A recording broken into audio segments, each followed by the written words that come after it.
UFC 253 is happening this weekend, and this event boasts 2 title fights.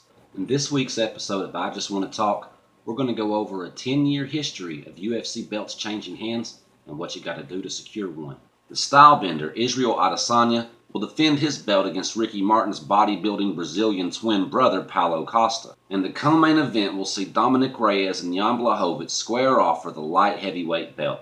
It sounds weird to talk about the light heavyweight belt without mentioning Jon Jones, but fortunately for Dominick and Jan, you no longer got to go through them to get to it. Yes, the belt is vacant, which means the rules are a little different. Dominick has been whining about his decision lost to Jones since it happened back in February. Granted, it was close, and a close decision is always hard to swallow, especially when it's for the belt, and even more so when it comes against the division's all-time GOAT. But whenever there's a sitting champion, it often doesn't do to simply edge the victory.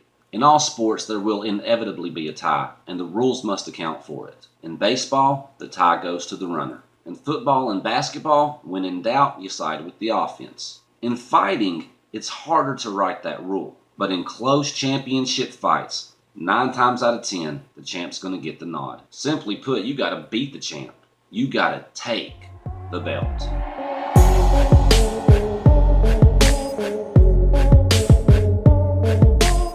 The UFC has 12 weight divisions, 8 men's and 4 women's. If we take a look at the current champions, we definitely see that in almost all cases, they left no arguments when capturing that UFC gold. The flyweight champion is Deiveson Figueiredo. Now, he won the vacant belt, but he did so emphatically. He got a first-round victory over Joseph Benavidez, knocking Benavidez down 3 times before choking him unconscious. The bantamweight champion is Petr Yan. Again, he won a vacant belt, but he TKO'd Jose Aldo in the 5th round to do it. The featherweight champion is Alex Volkanovski. Alex won his belt from Max Holloway, and he didn't dominate. He won it by decision. In fact, he had to do it twice. Maybe he'll have to do it 3 times. He even suffered critique from the fans. Personally, I thought he won the first fight, but I would have been cool if they let Max hold on to it. The lightweight champion is Khabib Nurmagomedov. He also won a vacant belt, winning it with a close decision over Al Iaquinta. But the belt was vacant, so somebody had to win. Now, to Khabib's credit, he's defended that belt 2 times, finishing both his opponents in Conor McGregor and Dustin Poirier. The welterweight champ is Kamaru Usman. Usman won his fight by decision, but he dominated Tyron Woodley for 5 straight rounds, and there was no question who had won that fight. Middleweight champ is Israel Adesanya. He captured the interim belt with a decision win. Again, somebody had to win that fight. But then he took on the champ Robert Whittaker and KO'd him in the 2nd round to win the undisputed belt. For argument's sake, let's consider Jon Jones the champion of the light heavyweight division. And if you go all the way back to when he won his, he TKO'd Shogun Rua after dominating him for 3 rounds. The heavyweight champion is Stipe Miocic. Now, he first won his belt by KOing Fabricio Verdum in the 1st round. He then lost his belt to Daniel Cormier by KO in the 1st round, only to win it back from Cormier by TKO in the 4th round. The women's strawweight champion is Willie Zane, and she captured her belt by TKOing Jessica Andrade in the 1st round. The women's flyweight champion is Valentina Shevchenko. She won a vacant belt. She beat Joanna Jędrzejczyk by unanimous decision, but once again, somebody has to win that fight. Again, to Valentina's credit, she's defended that belt 3 times and has finished 2 of those opponents. The bantamweight champion is Amanda Nunes, who beat Miesha Tate by rear naked choke in the 1st round. The women's featherweight champion is also Amanda Nunes, who KO'd Chris Cyborg in the 1st round. Valentina and Khabib both fought to a decision to obtain their titles, but the belt was vacant in both of those instances, and there was no champion to take it from. Alex Volkanovski is the lone champion to have the judges remove the belt from another fighter's waist and place it around his. And many people have yet to accept him as the true featherweight champ. Champions finish fights, and more often than not, if you're going to be the champion, then you're going to have to finish one.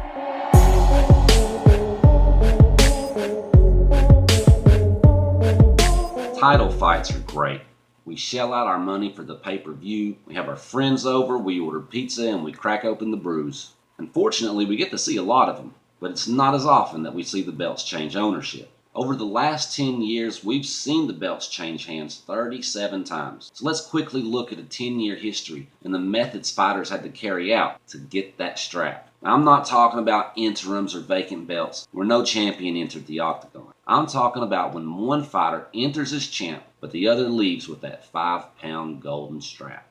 In 2019, we saw Alex Volkanovski win the featherweight belt with a decision win over Max Holloway. We talked about this, but he had to do it twice. He may have to do it a third time, and he's not really gotten the respect of the fans yet. We saw Israel Adesanya knock out Robert Whittaker to get the undisputed belt.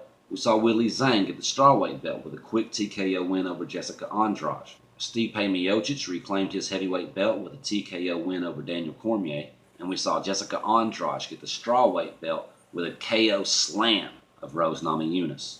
We also saw Kamaru Usman win the welterweight bout with a decision over Tyron Woodley. But as we know, that decision was very, very lopsided, and he completely smushed Tyron for 25 minutes.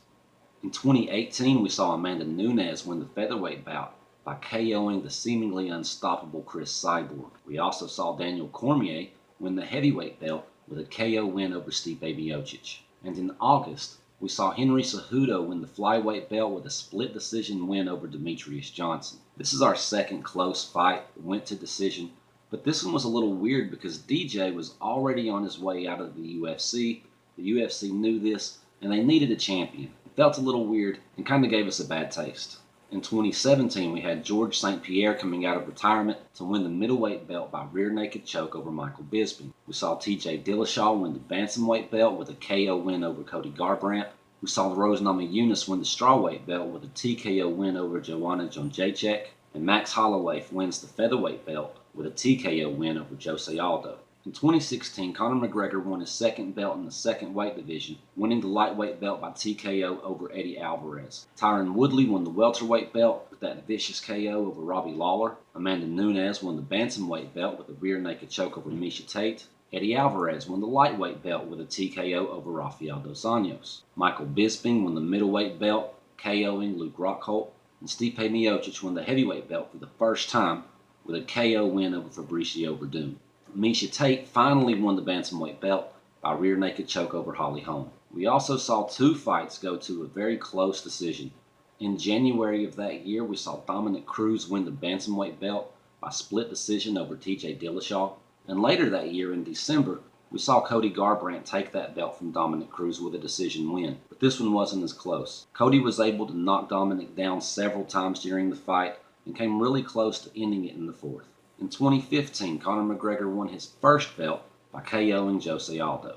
Luke Rockhold won the middleweight belt with a TKO win over Chris Weidman. Holly Holm won the bantamweight belt with that KO over Ronda Rousey.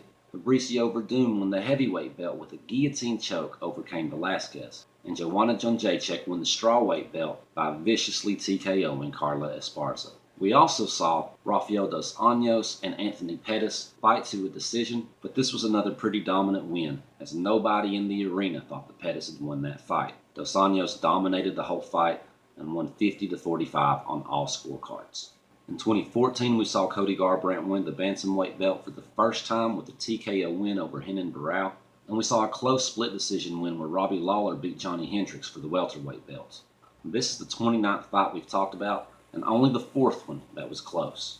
In 2013, we saw Anthony Pettis win the lightweight belt with an armbar submission win over Benson Henderson, and we saw Chris Weidman get that fluky KO of Anderson Silva to win the middleweight belt. In 2012, Benson Henderson won the lightweight belt with a decision win over Frankie Edgar, but it was really close and he had to do it twice with an immediate rematch. We also saw Cain Velasquez take the belt from Junior Dos Santos in the heavyweight division by decision, but this one was not close. This was a brutal beatdown of JDS for pretty much the whole fight. In 2011, Junior Dos Santos won the heavyweight belt by KO over Cain Velasquez. And we also saw John Jones win the light heavyweight belt, TKOing the legend Shogun Rua. And all the way back in 2010, we saw Cain Velasquez take the heavyweight belt with a TKO win over Brock Lesnar. That's a brief 10-year history of the belts changing hands in the UFC. And of those 37 fights, 23 were by TKO or KO, 5 were by submission, 1 by armbar, 1 by guillotine, 3 by rear naked choke. 3 of them were by complete domination, which leaves 6 more fights that were somewhat close that went to a decision. 1 in the flyweight division, 2 in the bantamweight division, featherweight, a lightweight, and a welterweight. 6 out of 37. Most of them happening in the lighter weight classes where it's a little more excusable. So what is it, Dominick? Do you want to be the only light heavyweight in history to have the belt handed to you by the judges? Or do you maybe see yourself as a little bantamweight? Relax, Dom. John is gone now, and the rest of the light heavyweights can finally have a chance at this title. And you get to fight for a vacant belt, where a decision can actually work. Now quit whining and get your head on right, or Jan's gonna knock it off and make you look silly.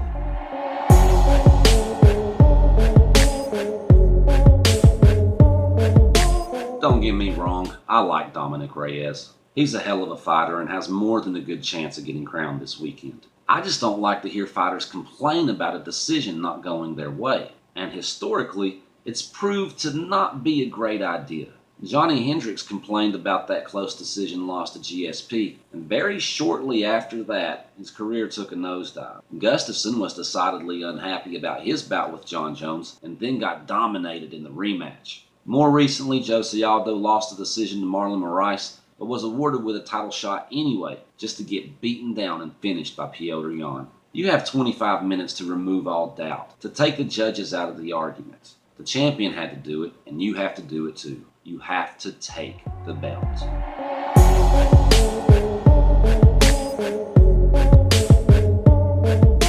In the world of MMA, there's always plenty to talk about. On this show, I Just Want to Talk, we'll discuss these topics on a weekly basis. We've got some good episodes coming up. We'll talk about Adesanya and Costa's crazy love affair. We'll talk about Nick Diaz supposedly coming back to the octagon and whether or not we should care. We'll stay topical, talking about MMA news and fights coming up. So hit the subscribe button to stay up to date and notified of each video's release. And check out some of the old episodes too. There's some good stuff in there and good stuff to come. Till next time.